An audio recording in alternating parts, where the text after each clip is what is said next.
നമസ്കാരം. പശ്ചിമേഷ്യയിൽ നിന്നും ലോകത്തെ മുൾമുനയിൽ നിർത്തുന്ന യുദ്ധവാർത്തകളാണ് പുറത്തുവരുന്നത്. ഇറാന്റെ പുതിയ പരമോന്നത നേതാവായി മൊജ്തബ ഖമേനി ചുമതലയേറ്റതിന് പിന്നാലെ കടുത്ത മുന്നറിയിപ്പുമായി അമേരിക്കൻ പ്രസിഡന്റ് ഡൊണാൾഡ് ട്രംപ് രംഗത്തെത്തിയതോടെ മേഖലയിൽ സംഘർഷം അതിന്റെ ഉച്ചസ്ഥായിലാണ്. ഹോർമുസ് കടലിടുക്കിലൂടെയുള്ള എണ്ണക്കപ്പലുകൾ തടഞ്ഞാൽ ഇതുവരെ കണ്ടിട്ടില്ലാത്ത വിധം 20 മടങ്ങ് ശക്തിയിൽ തിരിച്ചടിക്കുമെന്നാണ് ട്രംപിന്റെ ഭീഷണി. എന്നാൽ ട്രംപിനെ വധിക്കാൻ തങ്ങളുടെ കൊലയാളി സംഘങ്ങൾ അമേരിക്കയ്ക്കുള്ളിൽ തന്നെയുണ്ടെന്നും സ്വയം ഇല്ലാതാകാതിരിക്കാൻ ട്രംപ് ശ്രദ്ധിക്കണമെന്നുമാണ് ഇറാന്റെ മുന്നറിയിപ്പ്. ഇറാന്റെ പുതിയ പരമോന്നത നേതാവിന് സമാധാനത്തോടെ ജീവിക്കാൻ കഴിയില്ലെന്ന് ട്രംപ് പ്രസ്താവിച്ചതിന് പിന്നാലെയാണ് അദ്ദേഹം സ്വയം ഇല്ലാതാകാതിരിക്കാൻ ശ്രദ്ധിക്കണമെന്ന് ഇറാൻ മുന്നറിയിപ്പ് നൽകിയത്. ഹോർമുസ് കടലിടുക്ക് അടച്ചുപൂട്ടിയ ഇറാന്റെ നടപടിക്കെതിരെ മരണം, തീ, ക്രോധം എന്നിവ നേരിടാൻ തയ്യാറായിക്കൊള്ളാൻ ട്രംപ് ആഹ്വാനം ചെയ്തു. ഇതിന് പിന്നാലെയാണ് പുതിയ പരമോന്നത നേതാവായ മൊജ്തബ ഖമേനി അദ്ദേഹം ഭീഷണിപ്പെടുത്തിയത്. മൊജ്തബയുടെ നിയമനത്തിൽ താൻ സന്തുഷ്ടനാണെന്നും ട്രംപ് ഫോക്സ് ന്യൂസിനോട് പറഞ്ഞു.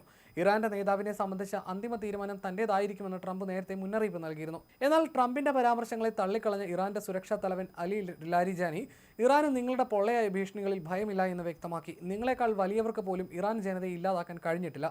അതിനാൽ സ്വയം ഇല്ലാതാക്കപ്പെടാതിരിക്കാൻ താങ്കൾ ശ്രദ്ധിക്കുക. 2024 പ്രസിഡന്റ് തെരഞ്ഞെടുപ്പ് പ്രചാരണ വേളയിൽ ട്രംപിനെ വധിക്കാൻ ശ്രമിച്ചതിന് ഒരു ഇറാൻ ഏജന്റ് ശിക്ഷിക്കപ്പെട്ട ദിവസങ്ങൾക്കുള്ളിലാണ് ലാരിജാനിയുടെ ഈ ഭീഷണി വരുന്നത്. ഇറാൻ ട്രംപിനെ ലക്ഷ്യമിടുന്നുണ്ടെന്നും അമേരിക്കയ്ക്കുള്ളിൽ ഒന്നിലധികം കൊലയാളി സംഘങ്ങൾ ഉണ്ടെന്നും ദേശീയ സുരക്ഷാ ഉദ്യോഗസ്ഥർ ട്രംപിന്റെ പ്രചാരണ സംഘത്തിന് മുന്നറിയിപ്പ് നൽകിയിരുന്നു. ഇറാനിയൻ റവല്യൂഷണറി ഗാർഡ് കോർപ്സ് പരിശീലനം നൽകിയ പാകിസ്ഥാൻ പൗരനായ ആസിഫ് മർച്ചന്റ് വധശ്രമത്തിനായിട്ടുള്ള ഗൂഢാലോചനയിൽ കുറ്റക്കാരനാണെന്ന് കഴിഞ്ഞ ശനിയാഴ്ച കണ്ടെത്തിയിരുന്നു. 2020 ട്രംപിന്റെ ആദ്യ ഭരണകാലത്ത് ഇറാനിയൻ ജനറൽ ഖാസിം സുലൈമാനിയെ വധിച്ചതിന് പ്രതികാരം ചെയ്യുകയായിരുന്നു ഇതിന്റെ ലക്ഷ്യമെന്ന് നീതിന്യായ വകുപ്പ് വ്യക്തമാക്കി.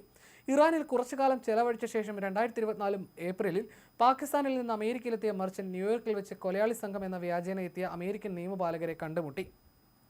വധശ്രമത്തിന് സഹായിക്കുമെന്ന് കരുതി അദ്ദേഹം നദീം അലിയെ ബന്ധപ്പെട്ടെങ്കിലും വിവരം പോലീസിനെ അറിയിക്കുകയായിരുന്നു.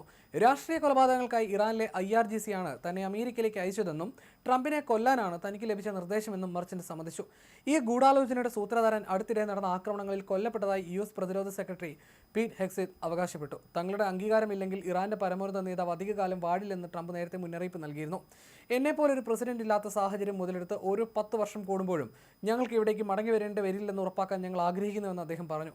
കൊല്ലപ്പെട്ട ആയത്തുള്ള അലി ഖമേനിയുടെ രണ്ടാമത്തെ മകനായ മൊജ്തബയെ ഞായറാഴ്ചയാണ് രാജ്യത്തിന്റെ പുതിയ നേതാവായി 88 അംഗ പുരോഹിത സഭ സ്ഥിരീകരിച്ചത്. IRGCയുമായി അടുത്ത ബന്ധമുള്ള ഇദ്ദേഹം പിതാവിനേക്കാൾ കടുത്ത നിലപാടുള്ളയാളായിട്ടാണ് വിലയിരുത്തപ്പെടുന്നത്. സംഘർഷത്തിന്റെ ആദ്യ ദിവസം തന്നെ ആയത്തുള്ളയും മൊജ്തബയുടെ ഭാര്യ സഹ്റ ഹദദ് ആദിലിനെയും വധിച്ച ഇസ്രയേൽ അദ്ദേഹത്തിന്റെ പിൻഗാമിയും ഇല്ലാതാക്കുമെന്ന് പ്രതിജ്ഞ എടുത്തിട്ടുണ്ട്. ഇറാൻ മാധ്യമങ്ങൾ റമദാൻ യുദ്ധം എന്ന് വിശേഷിപ്പിക്കുന്ന സംഘർഷത്തിൽ ശത്രുവിനാൽ മുറിവേൽപ്പിക്കപ്പെട്ടവനെന്നർത്ഥം വരുന്ന ജാൻബാസ് എന്നാണ് ഇറാൻ സ്റ്റേറ്റ് TV മൊജ്തബയെ വിളിക്കുന്നത്. ആക്രമണങ്ങൾ തുടരുകയാണെങ്കിൽ പശ്ചിമേഷ്യയിൽ നിന്ന് 1 ലിറ്റർ എണ്ണ പോലും കയറ്റി അയക്കില്ലെന്ന് ടെഹ്റാൻ പ്രഖ്യാപിച്ചതിന് പിന്നാലെ ഭരണകൂടത്തിന് നേരെ മാരകമായ പുതിയ ആക്രമണങ്ങൾ അഴിച്ചുവിടുമെന്നാണ് ട്രംപിന്റെ ഭീഷണി. മൊജ്തബയുടെ നിയമനം പഴയ രീതികൾ തുടരാൻ മാത്രമേ ഉപകരിക്കൂ എന്നും അദ്ദേഹം കൂട്ടിച്ചേർത്തു. അതേസമയം ആയത്തുള്ളയുടെ മകന്റെ നിയമനത്തിനെതിരെ ഇറാൻ ജനത വീടുകളിൽ നിന്ന് മൊജ്തബയ്ക്ക് മരണമെന്ന് വിളിച്ചു പറഞ്ഞ് പ്രതിഷേധിക്കുന്നതായി ഡെയിലി മെയിൽ റിപ്പോർട്ട് ചെയ്തു. തിങ്കളാഴ്ച അമേരിക്ക ഇറാന്റെ സൈന്യത്തിന് കനത്ത നാശനഷ്ടങ്ങൾ വരുത്തിയെന്നും താൻ നിശ്ചയിച്ച 4 ആഴ്ചത്തെ സമയപരിധിക്ക് മുന്നേ തന്നെ യുദ്ധം അവസാനിക്കുമെന്നും ട്രംപ് പ്രവചിച്ചു. എന്നാൽ വിജയത്തിന്റെ മാനദണ്ഡം എന്താണെന്ന് അദ്ദേഹം വ്യക്തമാക്കിയിട്ടില്ല. അമേരിക്കയുടെയും ഇസ്രയേലിന്റെയും ആക്രമണം തുടർന്നാൽ മേഖലയിൽ നിന്ന് എണ്ണ പുറത്തേക്ക് പോകാൻ അനുവദിക്കില്ലെന്ന് IRGC വ്യക്തമാക്കി. ട്രംപിന്റെ വാക്കുകൾ അസംബന്ധമാണെന്ന് വിശേഷിപ്പിച്ച വക്താവ് തങ്ങളാണ് യുദ്ധത്തിന്റെ അവസാനം തീരുമാനിക്കുകയെന്ന് സ്റ്റേറ്റ് മീഡിയ വഴി അറിയിച്ചു. പിന്നീട് ഒരു ട്രൂത്ത് സോഷ്യൽ പോസ്റ്റിലൂടെ ട്രംപ് തന്റെ മുന്നറിയിപ്പ് ആവർത്തിച്ചു. ഹോർമുസ് കടലിടുക്കിലൂടെ എണ്ണയൊഴുക്ക് തടയാൻ ഇറാൻ എന്തെങ്കിലും ചെയ്താൽ ഇതുവരെ ലഭിച്ചതിനേക്കാൾ 20 മടങ്ങ് ശക്തമായി അമേരിക്ക അവരെ പ്രഹരിക്കുമെന്നാണ് അദ്ദേഹം പറഞ്ഞത്. പഴയ ചർച്ചകളിലെ കൈപ്പേറിയ അനുഭവങ്ങൾ ചൂണ്ടിക്കാട്ടി അമേരിക്കയുമായി ഇനി ചർച്ചയ്ക്കില്ലെന്ന് ഇറാന്റെ വിദേശകാര്യമന്ത്രി അബ്ബാസ് അരഗ്ചി അറിയിച്ചു. യുദ്ധം ഇതിനോടകം തന്നെ ഹോർമുസ് കടലിടുക്കിനെ നിശ്ചലമാക്കിയിരിക്കുകയാണ്. ഒരാഴ്ചയിലേറെയായി എണ്ണക്കപ്പലുകൾക്ക് സഞ്ചരിക്കാൻ കഴിയാത്ത അവസ്ഥയാണ്. സ്റ്റോറേജ് സൗകര്യങ്ങൾ നിറഞ്ഞതോടെ ഉൽപ്പാദകർ പമ്പിംഗ് നിർത്താനും നിർബന്ധിതരായി.